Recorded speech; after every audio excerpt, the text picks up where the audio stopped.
I fully expect you to make a face when I tell you this. I had a listener DM me. Not sure where this is going. I had a listener DM me asking me about audio.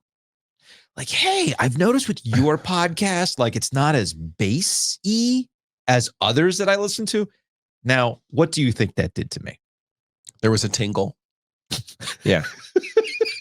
Yeah. It's like, well, hold up. How are you listening to the podcast? Are they AirPods? Are you listening in your car? Is it just computer speakers? Is it their YouTube? I need answers. All the details. Give me the details. Also, I need the list of podcasts that you listen to so I can do audio comparisons. So this sent me down a rabbit hole, as you would know. Yeah. But don't worry. My takeaway was not to go, we need new microphones, Joe. Good. Now I know what your burner DM account is. I think the takeaway was, yeah, Giglio just needs to speak up. Yeah. That's fine. It's totally fine. Anyway, you ready? I'm still alive. Let's do it.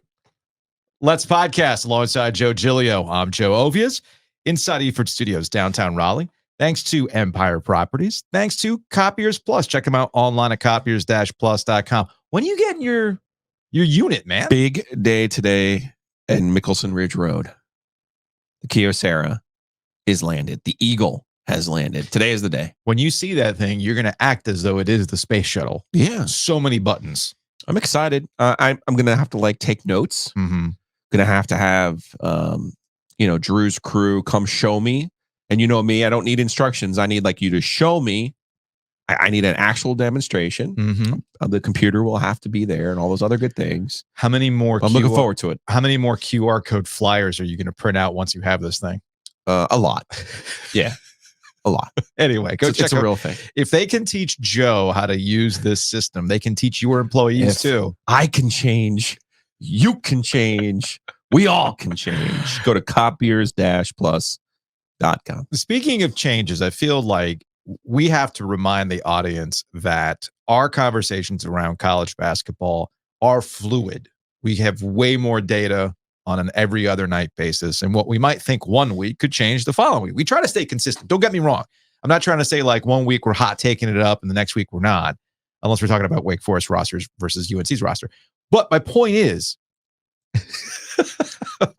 we'll get to that because today we're going to do things a little bit differently. Okay. It's a classic, tell me the calendar has really changed in the triangle without telling me the triangle has truly changed.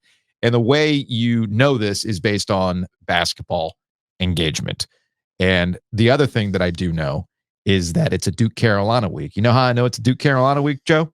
Because you were watching Duke's win over Virginia Tech last night. And they flashed the graphic. The graphic was in the up. last 1,482 games. We're here. They've split.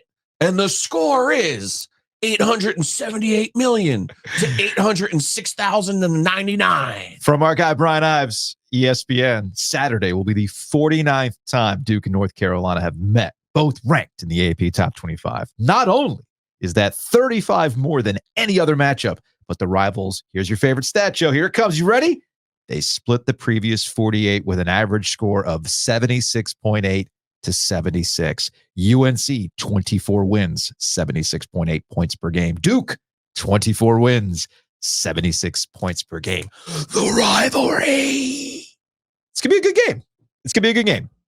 And I feel like this gets us to Duke and what I'm trying to get at when it relates to fluid conversations about basketball. I don't dislike Duke. I just see what Duke was supposed to be and what they've been. And what they've been has a list of reasons why, okay? And last night, and this is why I tweeted out last night, Duke kind of confounds me. Good Duke teams have gone up to Castle and lost. It's been a place of trouble for them. 4 out of their last 5 trips up there have resulted in losses. So to see this group with, most importantly, all of their players, and as Connor O'Neill, our friend, likes to joke, the Proctor who was promised, this is where you start to think, maybe this is the Duke team finally getting together. Because, Joe, they have the pieces. It's just that we haven't really seen the pieces together for a good bit of the season. And there's still time left for Duke to put this thing together. especially headed into this game against Carolina. It's weird. Tyrese Proctor, if you didn't watch the game, you would look at the box score and go, oh, like 12 points. Like, oh, okay, cool. No. I thought he controlled the game and he played in a way that, quite frankly, Duke needs.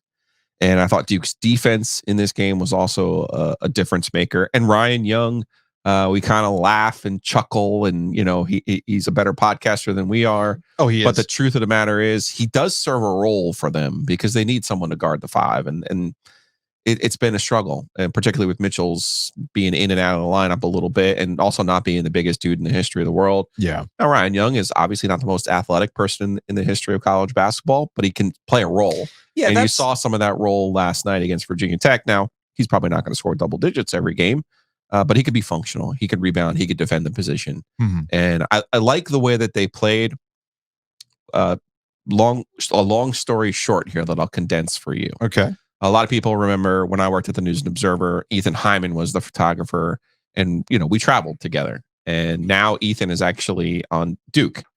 So he went up to Blacksburg last night. And he was texting me and may have placed a couple of bets that I lost and some other things. That's what that was really about. But anyway. No. But I was like, oh, what do you think Duke does? He's like, oh, I don't know. They've lost like 5 of their last 6 or 4 of the last 5. Right? They don't play well here. And I said, you know what though? I said, I think they're going to win because they got away with one on Saturday. Mm-hmm. And good teams and good coaches take opportunities like Duke had on Saturday and realize, hey, this is not who we are. This is not how we're going to play. We're better than this. And I thought that was the most important response from Duke in this game. Short turnaround, tough opponent, tough place to play, a highly efficient offensive team, and they came out. And Proctor, just as we've seen with Elliot Cadeau, if you want to see Duke get to the level that they can be at, it comes down to Proctor. Couple of things. You brought up Ryan Young, and I want to make it clear to Duke fans. I like Ryan Young. When I was watching that Duke squad last year, I knew why Ryan Young was on the floor. And that reason is effort. Straight up effort.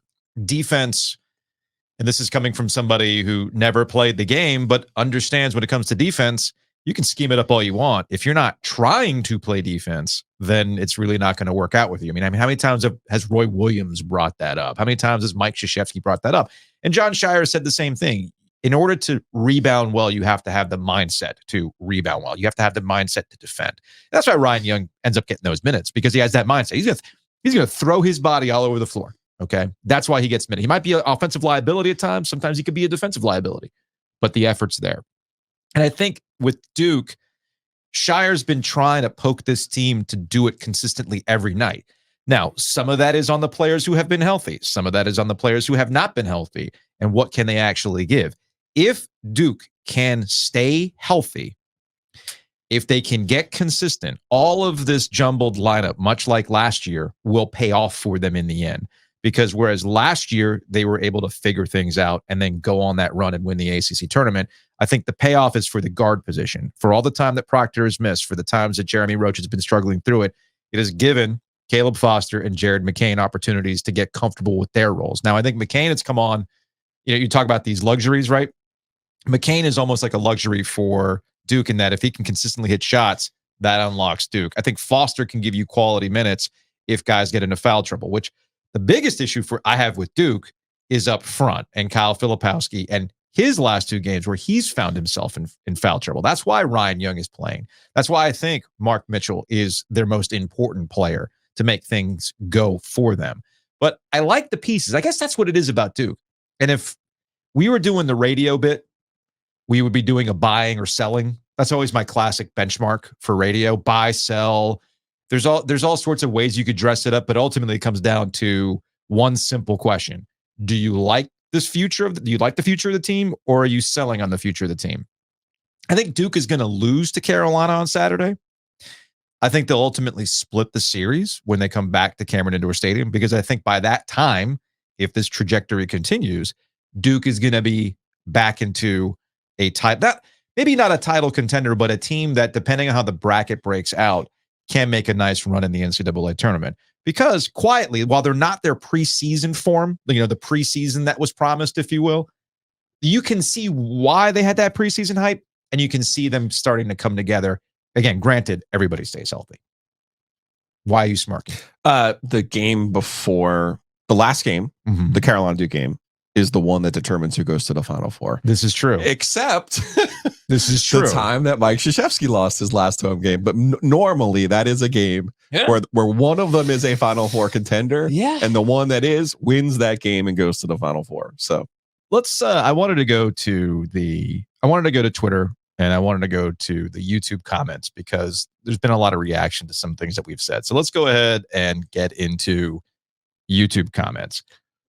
Are we going to give our App State shout out now? Oh, yes. Thank you for reminding me. Because we owe Kyle Austin a shout out. Yes. And now he owes us a trip to the Breeze Through for some coffee because App State swept James Madison. They improved to 17-4 on the season. They were only 16-16 a year ago. So App State getting it done, so much so that I think you perhaps have pulled a few levers with our friend Brett Strelo, the Strees, and hooked us up with Dustin Kearns for this program. Yeah, programming alert. We're going to be talking to Dustin Kearns on tomorrow's show. We're actually taping with him today, and we'll present that on tomorrow's show. Scott on Twitter, Joe, we don't want to bring attention to Coach Kearns and the program he's building. He and his team are good. We don't want anyone in Raleigh to notice.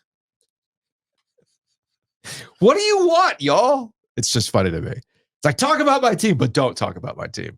I want Just attention. Be careful. I want attention, but don't jinx it. That's really what it comes down to. Which, you know what? Actually, before we get into the YouTube comments, speaking of jinxing, I did think that this was amusing from Todd from the Mountain.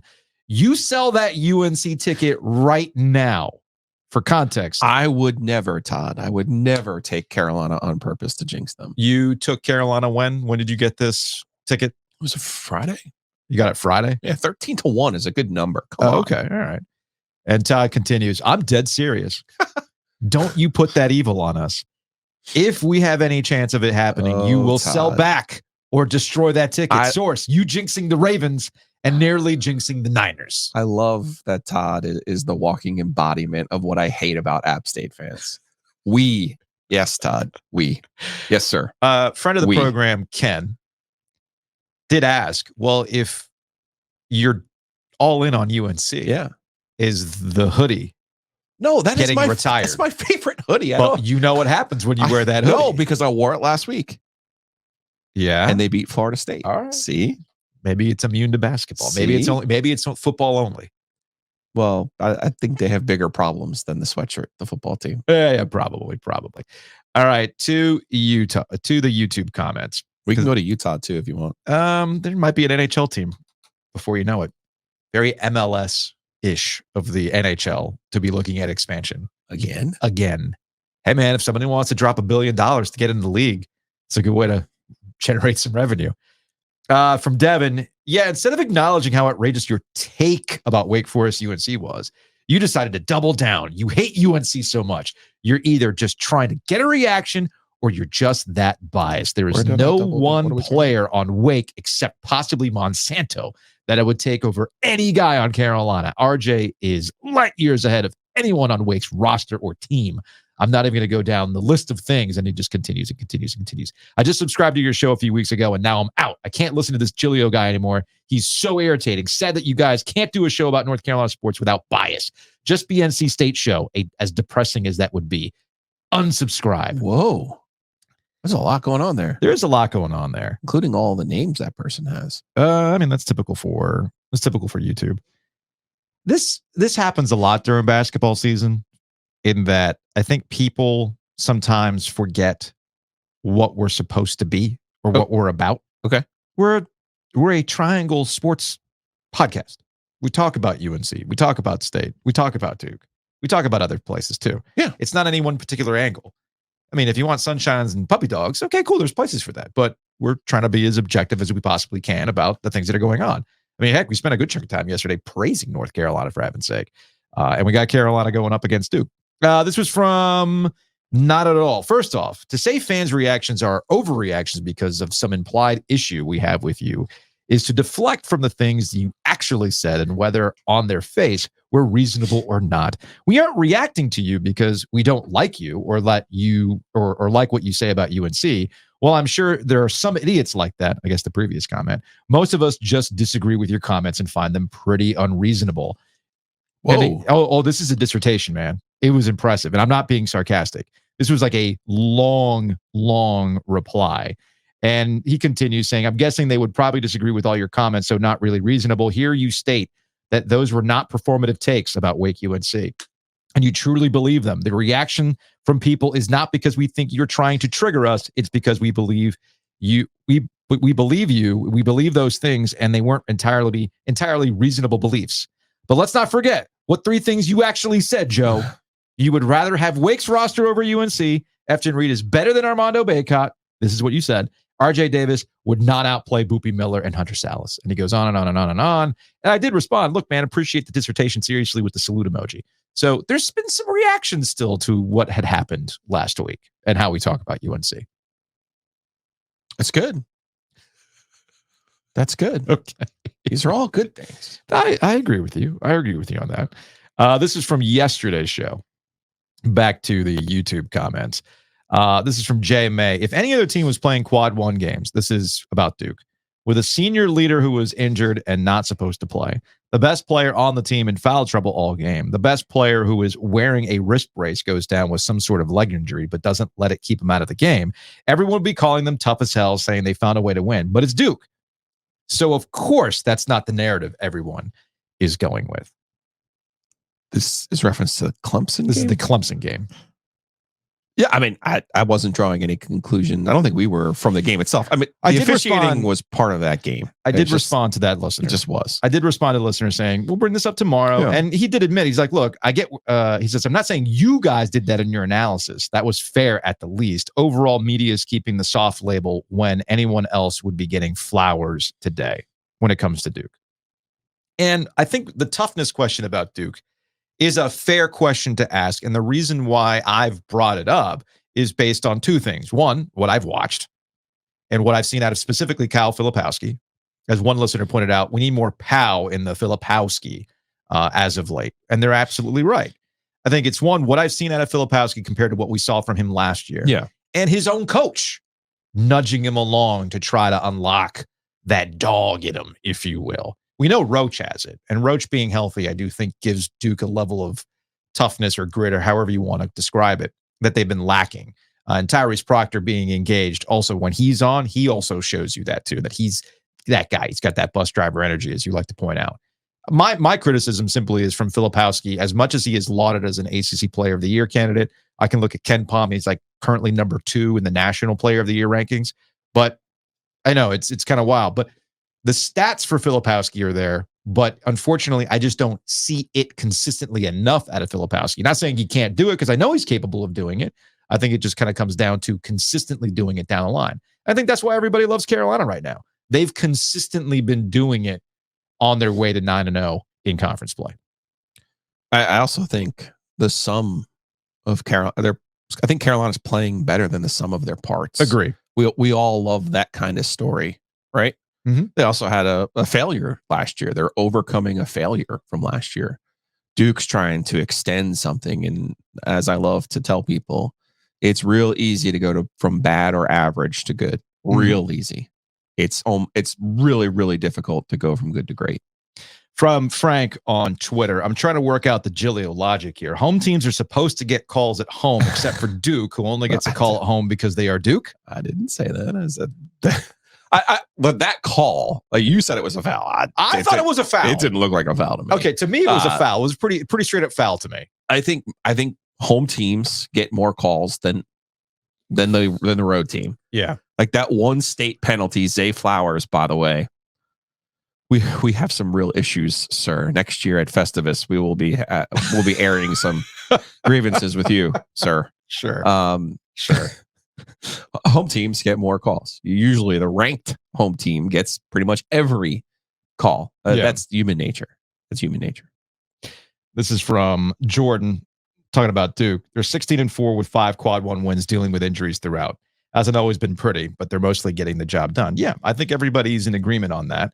And I'll just wrap my points on Duke specifically to say, I get that the pieces are there. I get that there's reasons why it hasn't looked pretty all the time. Yeah. I'm buying Duke. I think I'm buying Duke. I think people can, both things can be true. Yes. We judge Duke and Carolina based on their standard, not this individual team. Right? So when Carolina fans are like, man, this team's really good, our instinct is to say, no, man, like the 09 team was like here. I'm glad you and bring when that you up. say somebody's great, that's what we mean. That's what we all time is what we mean. Like for Duke, like you're sitting here saying, oh, they have they have this many wins, they have that, they have, and I'm sitting here going, well, Duke pointed out last night. I don't have the tweet in front of me, but Duke pointed out how they had their best winning percentage since February of 22 and their best January since 2019. And maybe these are all good things for this year's team. Sure. But I don't see Jason Tatum. I don't see Zion Williamson. I don't see the conspicuous talent that in this, one and done era that they have gone through. That's how their most logical path to success has been. That is, so you get judged by your standard is what you get judged by. Now, I wish, as these fans are pointing out, that we could put ourselves more in the moment of, okay, well, what does this team look like relative to the rest of the ACC? What does this team look like relative to the rest of college basketball? Now, those are, like I said, both of those things can be true. So when I hear you say Duke could be in the Final Four, I'm sitting here thinking, what are you talking about? And then I realize San Diego State, Florida Atlantic, and Miami, a Miami team that had 3 good guards last year, made the Final Four. Bracket luck is real. It's a real thing. I'm glad you brought that up. Because this idea of elite, sometimes I think there's 2 things that are going on here. I think the first one is people of a certain age, people like you and me, we're old enough to remember 2009 for Carolina. We're old enough to remember some elite level Duke teams. Okay. So that's issue number 1. We've been around a long time, so we've seen a lot of basketball, and we can kind of compare and contrast where the ACC was at that time, how these individual teams are stacked compared to the other ones, right? Then the other factor is youth makes it so that you don't remember those teams. So younger fans see this Carolina team in particular, they see the metrics and they go, man, this team's elite. Well, hold up, all right? And I want to be really crystal clear with what I'm about to say. I'm not saying that North Carolina is a fraud. North Carolina is one of the best teams in the country. And while the metrics do spit out that they are this elite defensive team, are you telling me that they're as good as previous Carolina squads that have gone on to win national championships? The answer to that is no, they're not. But again, 2 things can be true. You can look at the metrics and say, hey, man, this is really, really awesome, but then try to understand why. And the reason why is because Carolina is committed to playing defense. On an individual level, do I think that these guys compare to previous Carolina teams? No. But in the way that they play, the way that they understand their roles, the way they are committed to playing defense, it puts them in a position compared to the rest of college basketball, compared to the rest of the ACC, that elevates them into national title discussions. Again, I like Carolina, but I want to dial back what they are compared to everything else. They do what they're asked to do. And that's all. Sometimes it's as simple as that, by the way. Sometimes it's just as simple as, hey, Hubert Davis wants this team to play this way. They're doing exactly that. It's not like Carolina and Hubert Davis are scheming up things any different than they were last year. What's the difference? They got a team that gets along. They got a team that understands their roles. They got a team that actually gives a damn and plays defense, and it's paying off for them. There's also 2 data points on Carolina's resume, the Kentucky and UConn games that are, they lost those games. Yeah. That while they were competitive in the Kentucky game, they really weren't all that competitive in the UConn game. Again, bracket luck is real. There's nothing that says they're going to have to beat Kentucky and UConn to win the national championship. Heck, my friends at Virginia will tell you, you can only beat the teams in front of you. This is true. You don't get to choose. This is true. You can only take care of your business. Housekeeping. Speaking of business, let's take care of some housekeeping business thanks to our friends at Enovana. Check them out online, enovana.com. That's ENOVANA.com. Green cleaning. The green cleaning is pretty self-explanatory, but let's get it down to the most basic level. We talked about saving money. There's also saving time and investing money into getting back time. And that's what's your time worth? What is your time worth? Is your time worth spending a weekend hanging out, doing things you want to do? Or it's, oh man, I got to clean the bathroom. Oh man, I got to vacuum. I got to do X, Y, Z. I know I don't. I've actually enjoyed some weekends that there's no hockey. I can just chill. I didn't want to clean. This is where Enovana comes in. So check them out online, enovana.com. No contracts. You can do a one-time cleaning. You can set up regular services. Just contact them today. They will work with you. Just like Joe and I like to work with our sponsors. Right? What can we do? How's it going to work for you? They're going to do the same thing with y'all and your house and your needs when it comes to cleaning. So again, check them out online at enovana.com. Head on over to breakingtea.com/OG. One of our listeners figured out what the next shirt's going to be. Yeah, Mikey. Mike figured it out. Yeah. Mike figured it out. I'm just waiting to get back the final designs to see what it looks like. Mm-hmm. Do we include just certain states? Do we just do we do not acknowledge. We don't acknowledge Florida. Other states? No. What I'm saying is, like, if we do the old school conference one, right? It would just be Virginia, North Carolina, South Carolina, right? Well, Maryland. Nah, screw Maryland. No, that's in the logo. No. We're going to rework the logo to make it work for our general audience.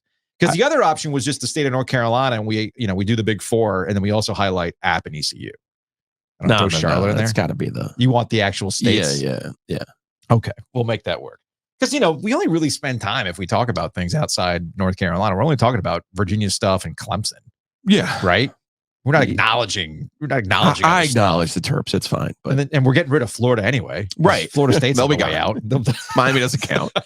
No, they've never contributed anything. Anyway. Final Four in basketball. Jim Larinaga is actually Final Four in basketball. Yeah, Jim Larinaga has actually contributed for the ACC football. They've never contributed anything in football. BreakingT.com/OG. Again, that's BreakingT.com/OG. Go buy some OG merch. And keep in mind, the Tecmo Bowl tournament is this Sunday, 1:00 at Shady's in Garner. Email us if you want to participate. $25 to enter. Cash to the winner. It's going to be a lot of fun. Or just hang out. Either way, just hang out. We're going to be at Shady's in Garner starting at 1:00. Big thanks to Whitaker and Hamer for sponsoring Ovies and Giglio and helping us put this Tecmo Super Bowl tournament together. Check them out at wh.lawyer. Yeah, I mean, you may have a stray reckless driving ticket. You may need some help closing on a business sale. You may need some family law issues. Any of those things, all of those things, Josh Whitaker, Joe Hamer, they've got you covered. Check them out at the world's greatest URL, wh.lawyer. Also, big thanks to Breeze Through, locations across the Triangle, locations across North Carolina, and most importantly for Giglio and his purposes, the Breeze Through across from PNC Arena. You brought this up to me, and I'm still wondering if I'm feeling up to it. You want to do a show because Scott Wood's not available this week for Law of the Wolf. Correct. He's out of town this week. And you want to do a show after the State Miami game? Tonight, yes. You're going to be awake for that? I think that will be the only way I will be awake is if I promise the people a show. Do we need to unpack the equipment or pack up the equipment and take it? Do we? I feel like we could guerrilla this one. It'll be how? Well, like via the phone? It'll be post game. You're saying we would still need microphones? Like you're going to do Wi-Fi? You trust the Wi-Fi? Of a PNC? I think I could find us a Ethernet cord in one of the booths up there. All right, just something to keep in mind. Just something to keep in mind. Are you committed? You've never been on the Law of the Wolf. I don't know. I don't know how I feel about it. All right. I don't know. I don't know if I'm not about that life. Remember, Wolfpack ain't for soft people. It is not. Have you seen these hands? These are soft hands. They've never had their hand in the dirt. All right. I don't wear fish belts. Okay. It's not what I do. Have we ever found a fish belt, by the way? Yeah. Really? Yeah. All you got to, there's certain places. What this tells me is that you haven't been to certain places in Raleigh where you would see fish belts. Like it's a uniform. I don't even know what they are. It's like from Southern Tide, I think is the name of the company. is like the head is like shaped like a fish, or no, it has a fish pattern on it. Oh, okay. So it's got like their favorite or like a fish. nautical. Yeah. I've seen belts like that. But yeah, there's a uniform in Raleigh at times. There's various uniforms. Like everybody's got their tribe. Sure. Right. Like I'm sure that we can go to some places. You have literally worn a Walt Disney sweatshirt every day this week. So yes, everyone has a uniform. It's only Tuesday. Is this a challenge? All right. It's a challenge. I'll see what I can fish out for tomorrow. If only they had some money laying around. Poor struggling Disney. Yeah. Won't somebody think of the corporations and Mickey Mouse? If only. Yeah, but there's uniforms. It's like I can make, for instance, there is a young journalist uniform. Yeah. Like you've seen skinny. Skinny they look like Andrew Carter. Yeah. And he's wearing the Air Journalist 1s, which are the Nike Killshot 2s. Yes. They're the white Nikes, usually with a green or a red swoosh. And they're the low tops. You can get them at J. Crew. You can probably go on StockX and get them on the cheap. That's the uniform. Yeah. That is the uniform, right? Just like there's an old ACC guy uniform. He's wearing a ACC tournament polo from 1993. Ooh. My uniform is just vintage clothes. Anyway, we digress. Head on over to Breeze Through. Go buy some coffee. It'll be a lot of fun.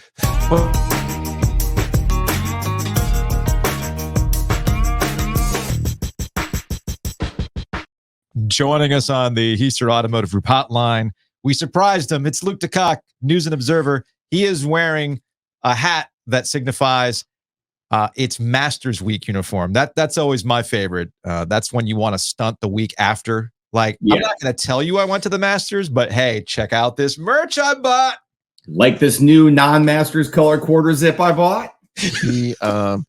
Joe has a way of walking backwards into triggering Luke and I over old newspaper scars, and you just did another one. Yeah. What did I do now? You just did another one. What did I do? Ask Luke how many times we got to cover the Masters. Oh, 0, right? Well, I almost broke. I know you guys don't play by FCC rules. So that one was fun. Well, I just got to ask. I caught the end of the previous discussion as I was in the waiting room. Yeah. Were we talking about fish belts again? Yeah. Not even football season. Somehow we got there. Yeah. No. Because Scott Wood's not here this week, but Law of the Wolf still has to happen. And Joe proposed that we do a show after tonight's NC State Miami game from PNC Arena. And I'm just I don't know if I'm about that Law of the Wolf life, man. You know, my hands are soft. They haven't been in the dirt. And that's why I brought up fish belts. That's why. Yes. Do you own a fish belt, Joe? I don't own a belt. Even ironically? No. I thought you might own like an ironic, like vintage fish belt from that they gave out at WKNC as a promotion in 93 or something. No, the belt says corporate rock sucks. That's what the belt would say if it was a WKNC. It's a Radiohead belt. Now we're talking. Now we're talking. You actually want to talk to Luke about what he came on to talk about? I do. All right, hold on a second. Is it? We're moving on. Is it NC State basketball? No, it's not NC State basketball, but it's their neighbor. It's their arena mates, the Carolina Hurricanes, at the break. I wanted to get back to a column that you wrote. I think it was after the Minnesota game. And they lost that game. And the crux of the column was essentially, yeah, it's a regular season game, but it was the kind of game that has bothered the Carolina Hurricanes. And it's one of those, oh no, is it going to be like this again when they get to the playoffs? Basically controlling a game, but still finding a way to lose. And it's that. And the reason why I bring it up is that the Hurricanes have been kind of a mixed bag in how we talk about them. And I think the reason why they've been a mixed bag is that classic push and pull of the regular season doesn't matter, but it does because it sets you up for the postseason. Yeah. And I as we talked about sort of ad nauseum, I think in October and November, there was a hard time. They had a hard time getting to that game because it's hard to play and because it's October and because it's November. And you just come off the conference finals. And there's a big difference between 4 one-goal losses to Florida in the conference finals and playing Columbus or whoever on a Tuesday night. So I think we've seen sort of we've run the gamut of reactions. If you were to put a point on it, though, I would say, one, this team has a higher ceiling in that respect than they've shown during the regular season in terms of sort of shooting percentage, which is basically what it comes down to offensively, because they are going to get chances. They've played some really, really good games in terms of limiting chances. That is their style. So they've shown that they can get to it. And they've sort of lumbered through or continued to surmount some terrible goaltending. I mean, it hasn't been as bad lately as it was in early December, so you don't notice it as much. But statistically, Antti Raanta and is one of the worst goalies in the league. Pyotr Kochetkov is well below average. Even Freddie Anderson was a hair below average before he went on walkabout. So it's very difficult to comprehend just how bad the goaltending they've gotten has been, which says two things. One, they've actually played really well in the big picture to overcome this really, really subpar by NHL standards goaltending, which it hasn't been bad lately, but it's never been great. Even the games where the goaltenders have looked great, typically they've only faced 8 or 9 real chances. So it's always kind of a low bar, which they just ask them to clear. That's not denigrating anybody. And the flip side of that is the goaltending they've gotten will not be good enough to win in the playoffs.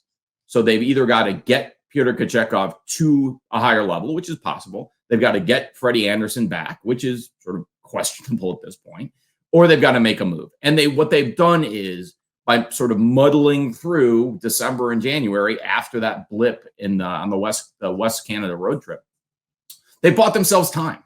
Mm-hmm. So they don't have to make that decision right now. And the longer you wait, because of the options that are out there and the prices for them and whether or not they're any better than the guys they have now, the longer you wait, the more options you're going to have, the less of a price you're actually going to end up paying.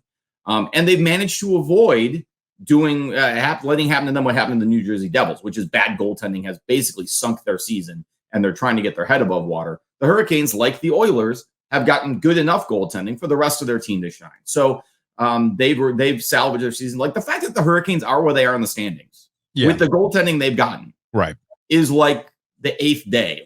And on the 8th day, God created this miracle. So it's really, really surprising. And look, there's a lot of low-hanging fruit to pick on the other side of that coin.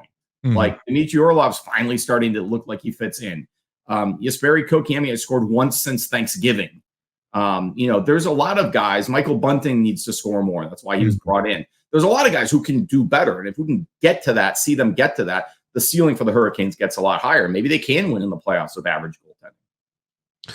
One thing, Luke, in the last game, they beat Arizona in a classic Canes game. They're controlling this whole thing, and yet it's still 1-1, and there's a minute left, and you're going, oh man, they're going to go into the break like this.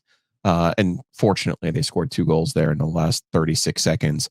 But after the game, one of the things Rod had said about, going into the break, obviously they're 2 points behind the Rangers. He's like, I kind of love it when Rod wants to talk about something, but like he's still not at the point in his life where he's like, "Can you just please?" Like the times he has texted you like, "Hey, can you please just ask me about this so that I can talk about it?" Is no one going to ask me about this? The schedule, and he was talking about, hey, like we were on the road like forever, and he hasn't tried to diminish the struggles in goal, but I think he was wanting to talk about, hey, now look at what we've done. In as you said, in January, as they've kind of overcome it on the 8th day. I think a lot of that has been not being on the road as much, and finding some comfort in the way that they want to play.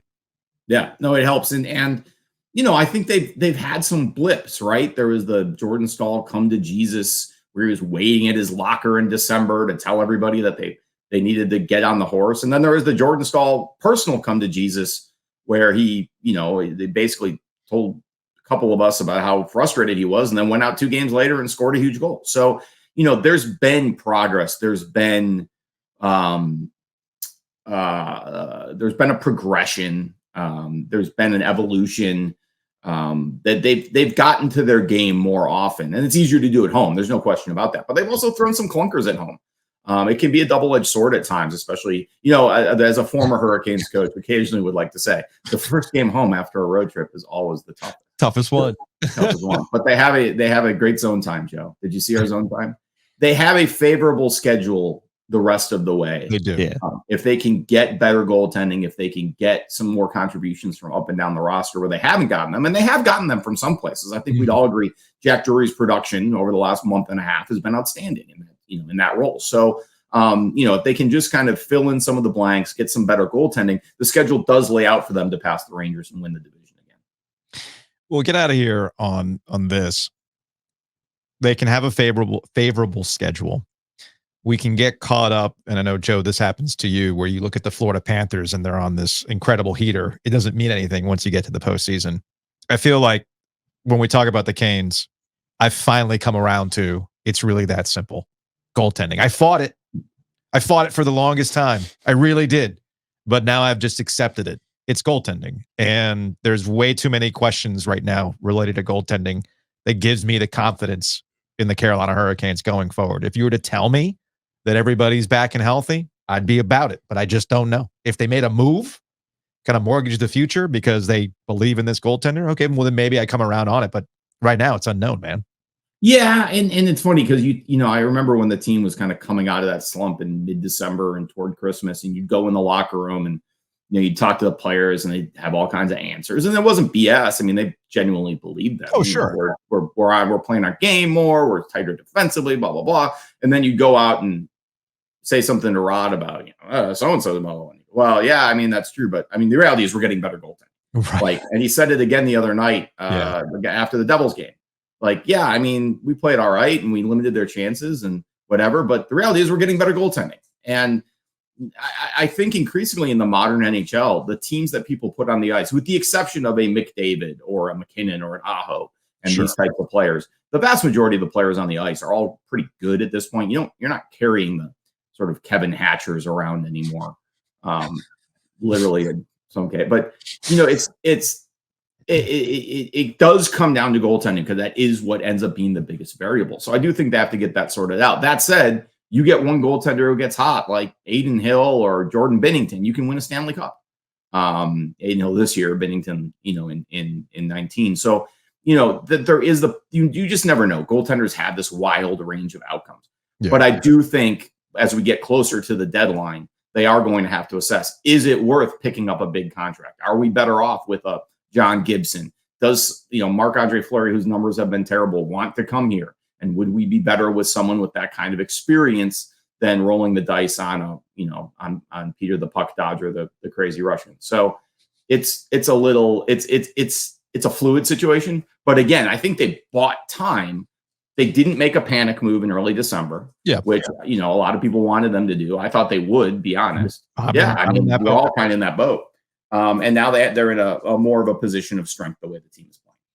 Luke DeCock, columnist, News and Observer, hip to the game. We're going to make that Masters things happen, man. I'm very excited about this. We'll talk to you later. See you guys.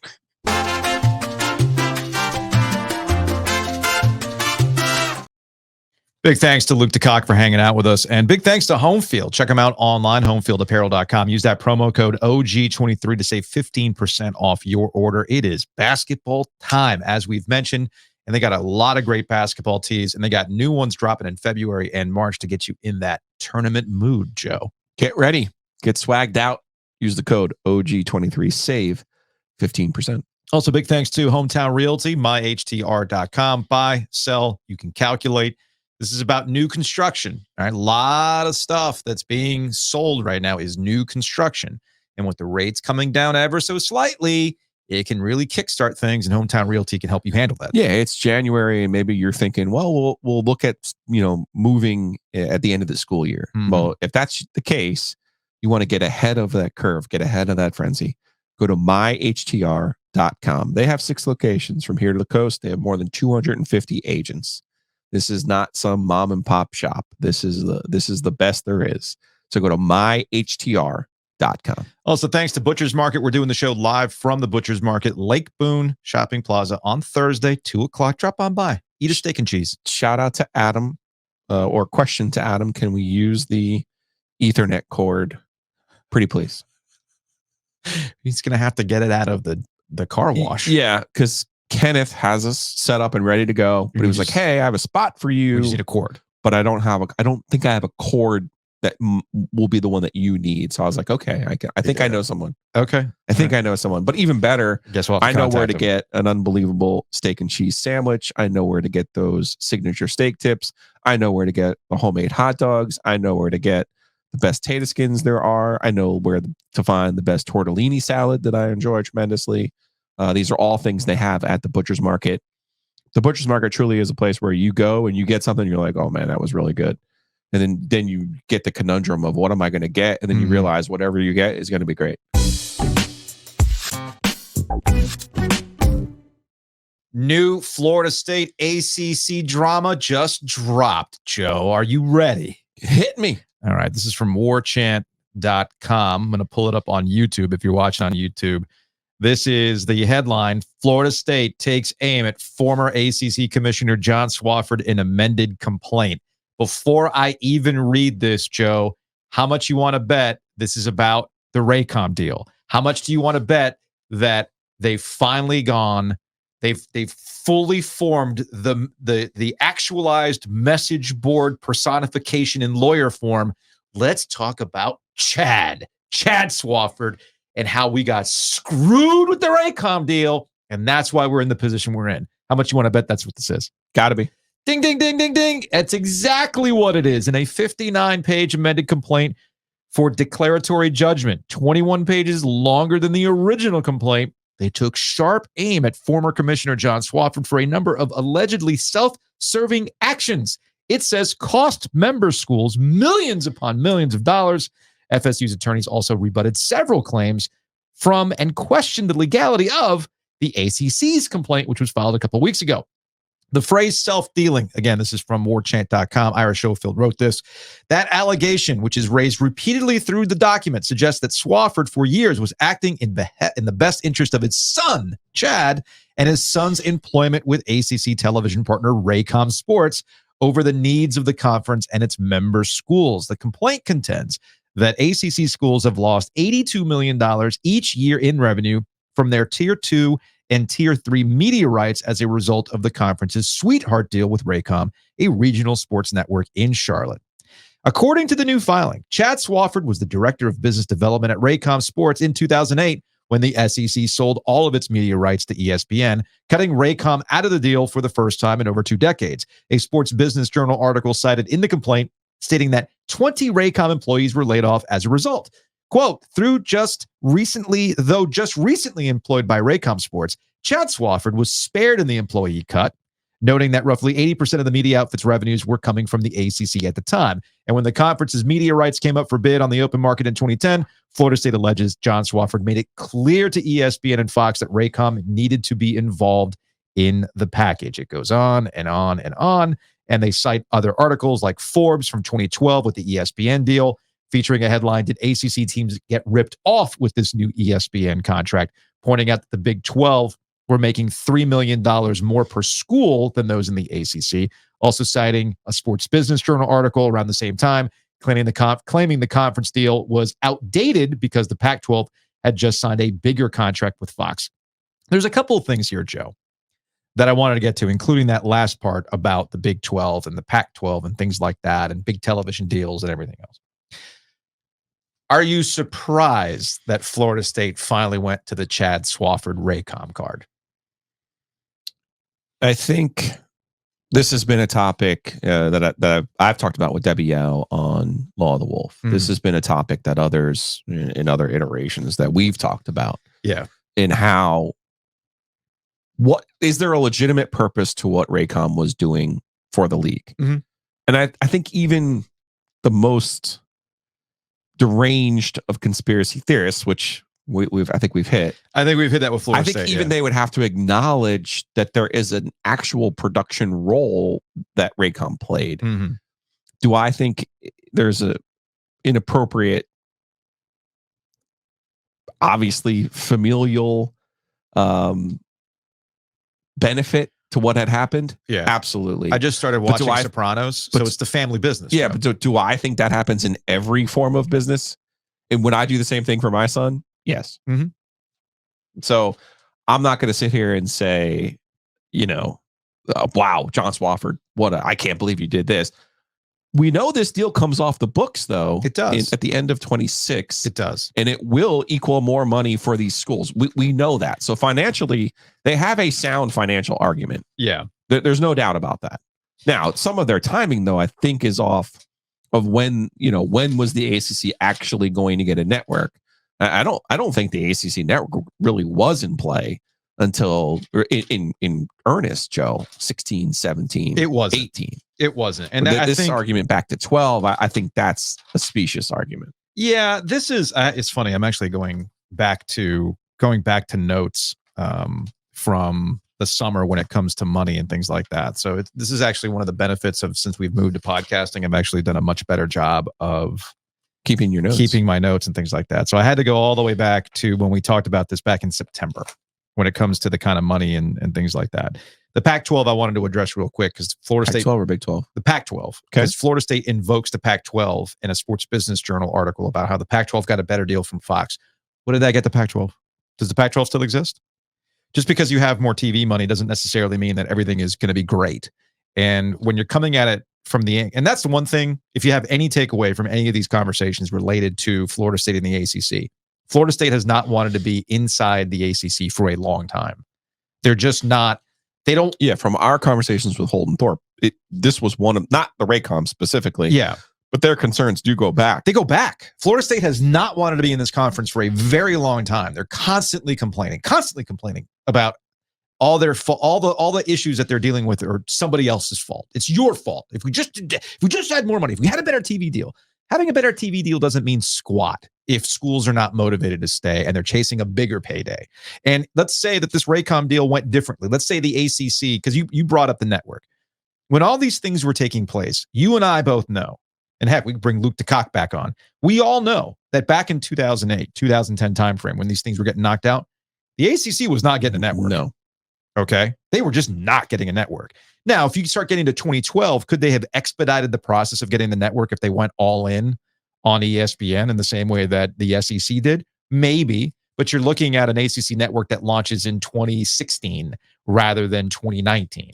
But the same issues still present themselves with the ACC today, whether you got the network in 2016 or 2019. You also have to still pay for the production of the games. And that's where Raycom comes into play. And Raycom, people talk about Raycom and its role and things like that. There's a couple benefits to it. ESPN is not in the business of running everything. They sub-license people all the time to run their stuff. And Raycom really is a backbone to a lot of the production that you see today, even for the ACC network. Even with Raycom coming off the books, they're still being utilized. And CW is kind of like the ghost of Raycom, if you will. And there's also, I was told a long time ago when it came to TV ratings, in terms of visibility, those Raycom games that were over the air, sometimes on the Bally Sports or Fox Sports Carolinas at the time, those were getting better ratings than some of the ESPNU games because they were more regional games that people cared about at that time. So there's all sorts of factors that come into play. But as it relates to money and all this stuff coming off the books and whatnot, I don't think this is a bad play by Florida State, though. It's not. Because you're trying to demonstrate a loss of income, right? Yes. So they can point to the books and say in 26, when this comes off, we are going to get per school $3 million more per school per year. Yeah. So there's a legitimate financial point to this, other than, they're obviously trying to negatively paint Swofford in the nepotism light here. I mean, I get that. I don't know how much that plays in court, but I think the actual math equation is on their side. All they're trying to do, Joe, is reduce the rate that it's going to cost them to get out of the deal. That's what they're trying to do. Yeah, and I'm glad you brought that up because that's exactly it. Essentially what we're dealing with here is when this all started, it really just started the process of playing the game. It started the math problem and both sides figuring out what the number is going to be. Bubba said to us, what's the number? What is the number? Now, I'm going to do this again. Yesterday, I had to do this for the purposes of signing my kid up for hockey camp. I'm going to pause the podcast again because I thought I had it in my notes. I'm going to find this in my notes as it relates to the Raycom deal because you brought something up in terms of money. To get really nerdy and into the weeds, the ACC is going to be getting more money soon when the Raycom stuff comes off the book. So please hold. Hold, please.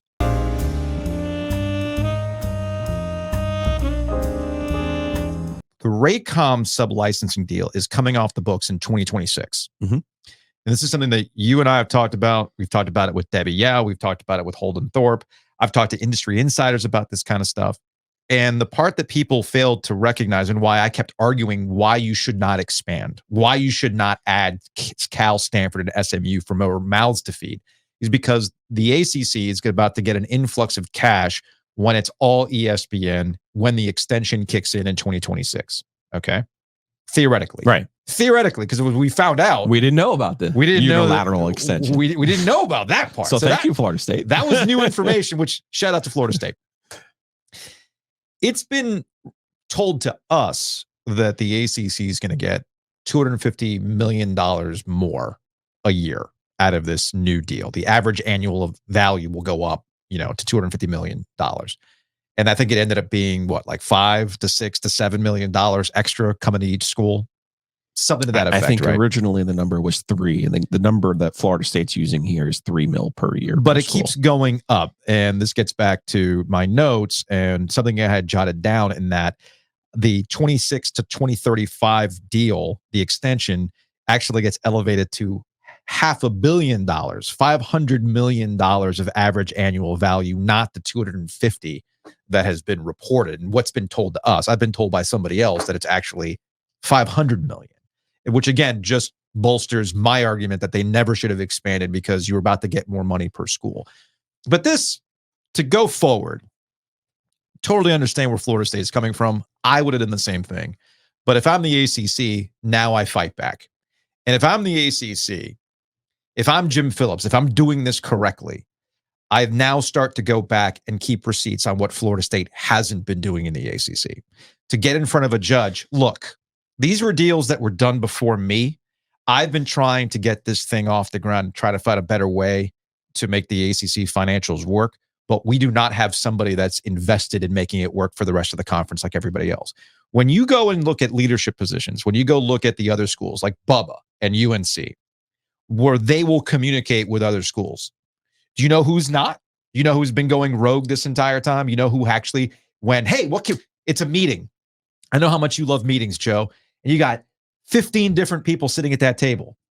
Florida State is just sitting, arms crossed in the back of the room. We're not doing anything. We hate everything. They're the complainer in the meeting. They're not looking for any solutions. They're not looking for ways to help. They're not doing any of that stuff. They're just malcontents. We're sitting in the corner, arms folded, don't care, don't want to be here. I'm looking for another job. That's what Florida State is. They're quiet quitting. Essentially. Florida State doesn't do anything quiet. No. Florida State doesn't do anything quiet, man. They're shouting quitting. Yeah, that's all. Loud quitting. That's all it is. So that's what I would throw back at Florida State, get in front of a judge, and just because again, it's not like they don't have records of all these meetings. Every spring meeting, every AD meeting, text messages, all that stuff. You could just say, hey guys, I get it. You hate the deal, but what have you done to actually help the conference? And they could easily say, nothing. You've done nothing to help the conference. Hell, you don't even win enough to help the conference. So there's that. Something to keep an eye on. It's getting ugly. And like we said from the jump, Joe, when the lawsuits actually happen, this is just going to be a continuation. We're going to get this all summer. It's going to be a fun ACC kickoff in July. Or like we've surmised, there's a deal to be made. Yeah. I think the deal gets made. I think the compromise is coming. The more you let this stuff out, the worse it gets for all sides. You know what I mean? Yeah. Particularly the ACC. I love how they've already countered with a breach of contract by simply exposing the unilateral clause for ESPN to continue the deal after 26. That's a trade secret, Joe. Sure. Can't be exposing the trade secrets. Because NC State and North Carolina and all the other public schools don't take any public money. Right. Got it. Got it.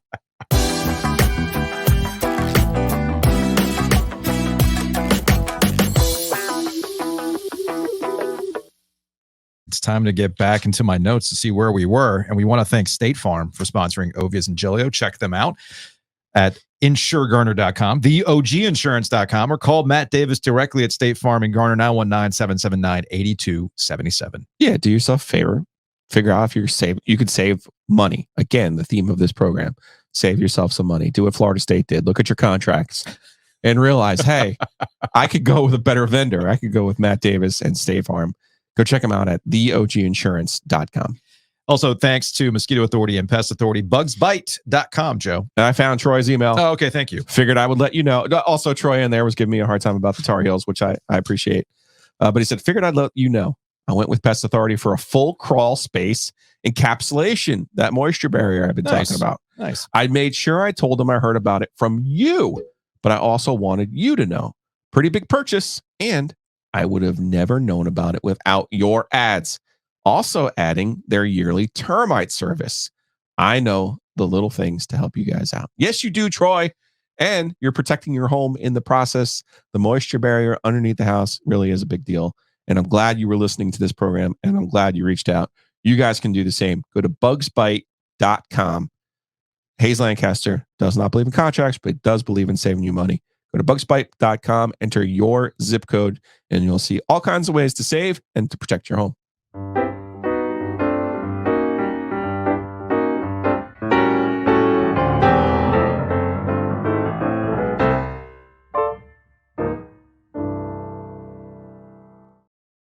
We like to say positive vibes only, 5 stars only, positive vibes only. Unfortunately, the vibes around the ACC basketball and the amount of teams we're going to get in the NCAA tournament, they are not positive. 2 now, right? That's where we are. Yeah, we're back on the ACC is only going to get 2 bids to the NCAA tournament. Let's cut to the chase. Here's what's happening. The college basketball tastemakers have figured out they control you, ACC fans. That's what this is. To do a callback, NC State fans know exactly what I'm talking about. It's the Jeff Goodman effect. Jeff Goodman would purposely tweet things knowing he was going to get a rise out of people. I mean, how many times did Jeff Goodman say something about NC State that gets, the James Curlses of the world nuts? Yeah. Like, I can't believe Jeff Goodman said this. And you know what? If you don't like what Jeff Goodman says, just block him, right? So this is now, I use that as an example because what's happening now is that it's the same principle applied to the entirety of the conference. And Joe, what do I love to say? It's provocative. It gets the people going. And that's where Jon Rothstein comes into play. Jon Rothstein is a college basketball insider. He does things for CBS. You'll see him on TV a whole bunch of times. And Jon Rothstein decided to tweet this out the other day after Clemson lost at the last minute to Duke at Cameron Indoor Stadium. Another unintended consequence of today's ending between Duke and Clemson, the possibility of the ACC only getting 2 teams in the NCAA tournament on Selection Sunday just increased. Of course, this got me. I retweeted it by saying groupthink. John's not the only one who thinks this, by the way. Mm-hmm. He's just the latest example. He was challenged on it. He ultimately followed that up by saying this. There is a real possibility, all caps, of the ACC only getting 2 teams in if Clemson does not finish strong. After Clemson, the next highest ACC team in the net was ranked 46th. Not a lot of quad 1 opportunities. Quote, get some facts and come back and see me, end quote, Jim Calhoun circa 2009. Now, again, there's a little element here of Big East fanboyism that has permeated throughout most of the college basketball online discussion. I want to make that clear. But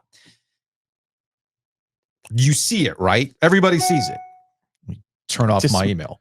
But I guess I understand what he's saying. Yeah. Okay. And we've talked about this before. The big problem with the ACC last year was when North Carolina didn't perform out of the league. When you beat North Carolina, there's no value for you. Yeah.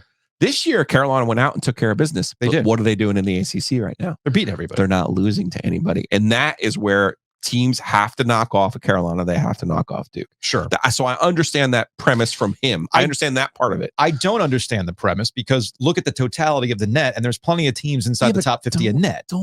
But no, I have to get caught up in the net. I know he is, but it's like the reason why I get caught, you have to be honest about the net. If people keep pointing to the net, fine, then point to the net. The ACC has plenty of teams hovering around there, and the ACC, it all fluctuates. I just want to make it, if you take anything from this conversation, take this away before we get into nerdy numbers. Right. The Jon Rothsteins of the world are simply trolling you. They're trolling you. That's what this is. Yeah. This is not Joe Lunardi. This is not Jerry Palm. Those guys do not troll you. Jerry Palm does not troll. Jerry Palm is incapable of trolling. Jerry Palm looks at numbers, he spits back the numbers, and he has very strong opinions, but he's not trolling. He's also not projecting. No, he's not. Yeah. This from Jon Rothstein, the Jeff Borzellos of the world, the Jeff Goodmans of the world. I like Jeff. We got good relationship, Jeff and I, all right? I've known Jeff Goodman for a really long freaking time, but Jeff also knows that he likes to poke. I mean, heck, all you got to do is look at some of the stuff going on in Big East Twitter these days to know that Jeff Goodman is poking the bear, all right? And you have other tastemakers like a John Fanta that constantly promote the Big East. And they absolutely know that if you put that stuff out there, you're going to react. And I'm guilty of this, by the way, because that Jon Rothstein tweet got me to go, you know what? Damn it. I'm going to do something I hate doing. I'm going to have to go to net. I'm going to have to go to KenPom. I'm going to have to start jotting down numbers. Joe, I hate doing this. I hate it. You love it. You love that yellow pad. I hate this. It's like I feel like I'm doing homework again. But that's what that tweet did. So that mission accomplished, I guess. But we're saying out of Florida State, Clemson, Miami, Virginia, Wake Forest, Syracuse, he's saying none of them are going to make it. None of them are going to make it. That doesn't make any sense. It doesn't make any sense because they all have decent wins out of the league, by the way. And I know you laugh when I say this. Clemson and Virginia. I know you laugh when I say this, but they got to fill out the tournament. No, they do. They got to fill out 68 teams. And you're telling me that the 5th or 6th best conference isn't going to fill out more than 2? But I do think that those teams, this applies for all the teams.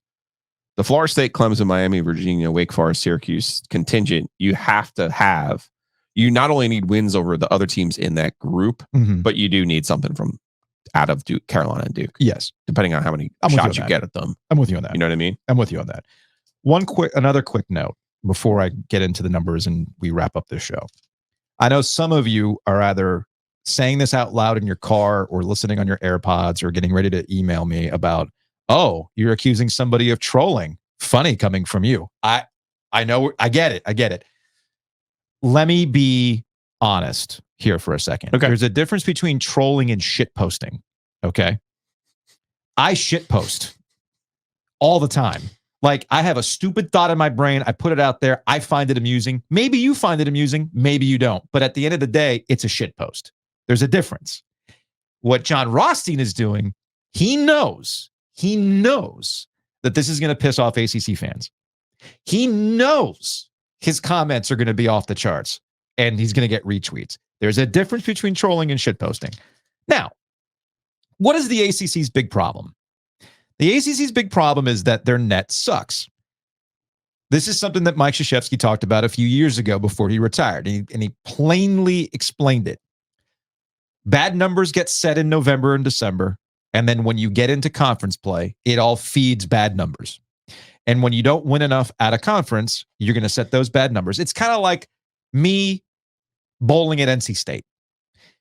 This is the inverse. Okay. Did you take bowling? Did you take bowling at NC State? I did. Did you do the thing where you tanked the first week to set your criteria low so that when you had an 80-pin difference at the end of the semester, you got an A? Fun fact, I'm terrible at bowling. Okay. I'm pretty good at bowling. So I didn't have to tank. I'm pretty good at bowling. All right. So I purposely played terribly through gutters. Oh no, I hit 1 pin. So I get a low score. So that at the end of the semester, when I was averaging 175. Look at all that improvement. Wow, you get an A, Joe. That's what the net is. And that's what the Big 12 has been doing. The inverse of what I used to do bowling at, what was it? What was the name of the Western Lanes on Hillsborough Street? Okay. The ACC actually plays a tough non-conference schedule. They didn't win them. And that ultimately sets some bad numbers. Carolina's part of that, by the way. They've had some big non-conference games that they didn't win. They won some, but didn't win all of them, right? The Big 12 had a horrendous non-conference schedule, but they smoked everybody. And because of the margin of victory, it set a really good number on net. And by the time they got into conference play, it's all feeding into each other. For example, the ACC in non-conference play played 30 games against the SEC. 30 games against the SEC. They wound up with a 12-18 record. Not bad. I mean, not great, but not bad. They played 12 games against the Big 12, and they have a 9-3 record against the Big 12. The next highest non-conference slate goes to the MEAC and the Atlantic Sun, 9 apiece, combined 18 games. The ACC went 17-1. Again, 30 for the SEC, 12 for the Big 12, no other double digits for other conferences in the ACC. Let's get to the Big 12. Obviously, you've got your 12 against the ACC. They played 12 games against the SEC. 10-2, pretty good. 16 versus the Big East. That's actually pretty good too, with an 8-8 record. But here's where things get dicey. They played 13 games against the Atlantic Sun, 12 against the SWAC, 14 against the Southland, 10 versus the Summit. That's a ton of games against the 25th, 31st, 28th, and 22nd teams ranked in KenPom, or conferences ranked in KenPom. Conferences, not teams. Not teams. Conferences ranked in KenPom, respectively. Okay? 25th, 31st, 28th, 22nd. That's not good. 71% of their non-conference was against Q3, Q4 opportunities. But they hammered them. 56% of that, Q4. Yeah. They hammered those schools. So because they smoked everybody, they got these good numbers. Now you get in a conference play, and it's all gamed. They got great ones. So right now, the average net for Big 12 games, or for Big 12 teams, is 46. Most of their Q1 opportunities, it's basically any conference road game conference is game. a Q1 game. 66% are Q1 opportunities so far. The ACC, conversely, with an average net of 80, 35% have been Q1 opportunities. So the ACC can keep doing what it's doing and just power through, hope for the best, get teams in the NCAA tournament, and voila, they end up in the Final Four like they tend to, whether it's Duke and Carolina or Miami last year. The ACC has a knack for going on these NCAA tournament runs, while all these metrics darlings flame out, Big Ten probably being the biggest culprit, right? So the ACC can continue what it's doing, not care about what the Jon Rothsteins of the world do, and just let the results of March speak for themselves. Or coaches can stop the whining and just copy what the Big 12 does and just go out there and play a bunch of Q4 games, hammer them, and then set the table when you get into conference play and not be freaking out. It's that simple. It's that simple. There's another conversation for another day because we've gone too long today about the net itself. I was going to say Clemson's 28 in the net. Right. So you can't sit here and tell me that. Because they have good wins out of the league. Oh, you know, they've struggled in the league. Clemson's got to finish strong. No, they don't. They're fine. I mean, they can't go on a complete losing streak. You get what I'm getting at, though. They got a decent resume. Oh, they do. And I guess that's ultimately the issue with net. What is net? What does it mean to you? All right. I get what KenPom is. KenPom tells you explicitly, we are a predictive measure. Do not use us for this purpose. What's the other one that you like? Warren Nolan. There's all sorts of ways you can come up with team sheets and whatnot, but we still don't know what the hell net's supposed to mean. Warren Nolan. Bart Torvik. You really should have ended the episode with what? What does net mean? We'll tell you. Get your Paul Harvey there, man. That was good. What does net mean? Find out Wednesday on the Ovies rest and Giglio of the story. We'll see y'all later.